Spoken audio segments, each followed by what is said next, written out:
Gross profit here with Andre Ward. 1 day away. Canelo-Cotto. Give us your thoughts, your opinions, your input. Man, I don't have a prediction, but it's going to be a great fight. It's going to be a great fight. I mean, if you want to go 50-50, you want to go 60-40, either way. I mean, you obviously have Canelo.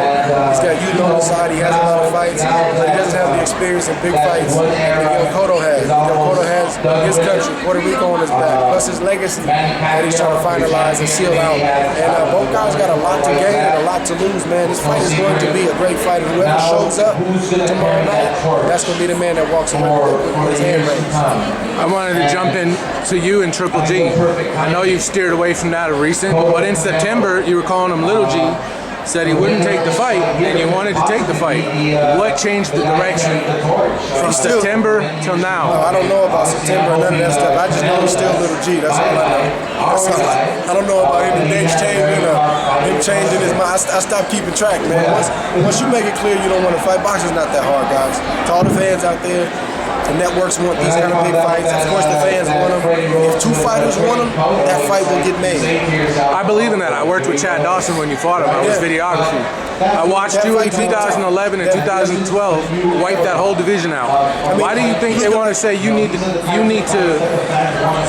The HBO is kind of saying you need to reiterate yourself as the best pound for pound. I read a lot. I mean, I think to some respects, with the last 2 years not being as active as I wanted to. I mean, you got to remind people. I mean, that's respectable. I understand that. I mean, boxing fans, boxing media, sometimes they have short memories, and that's understandable. But I don't have a problem with that. And I'm looking forward to doing that. So you would like to fight Triple G? No. Listen, of course, I'm clear on the Triple G or Little G situation. I'm clear on it. I mean, I don't know how much clear I can be, but that's behind me now. I just signed a 3-fight deal with HBO. I'm moving up in weight.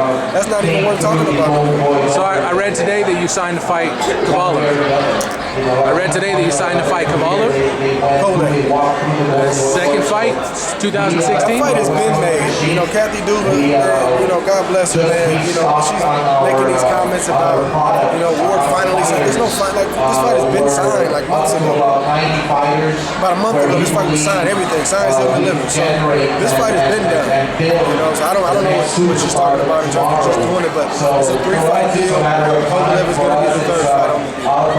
How do you see Cavallo? What do you see in him as a fighter? I mean, I don't see too much bad about him. I mean, I don't really have anything negative to say about him. He has no problem fighting. He's obviously a strong fighter. He can hit hard, and he can box. So that's not going to be an easy situation for me. What type of fight you think you have to fight to get your arm raised? Same way I was when I fought Chad Dawson. I got to be at my best. I have to be at my best. No question. When you fought Chad, you offered him to go up to 75 after you beat him at 68. He didn't want to go up. I don't blame him. But Chad Dawson, man, is a guy that I always respect. People say things like, every time you take a loss or you have a tough decision, people sometimes want to write you off as if you weren't who you were before that loss. Chad is a tremendous fighter, man, and I just got the best of him that night. But he had the guts to call me out. He said, I'm coming to his weight class. He took that risk. He said, I'll come to his backyard. That doesn't happen every day, and he did it. He came up short, but I respect him for that, and I'm always hold him in high regard. Now, Saturday night, Rigondeaux, undercard, what's your opinion of Rigondeaux, Rock Nation? He's a master, man. Master of the game. Master. He makes it look easy. 2-time gold medalist. I mean, I don't think the guy opens his mouth during the fight. He just make it look easy, man. Sometimes he stands up in between. It's just stuff that's unheard of, man, in the program, man. Nothing but respect for him.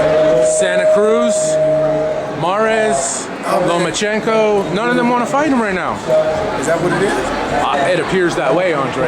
I think at some point guys are always willing to fight each other, especially all those three guys you know. These guys are warriors, but it's business, it's a lot that goes into it sometimes. I'm just curious why they didn't take the same approach as you. You fought Kessler, you fought Abraham, you fought everybody they put in front of you, every name they said was the best.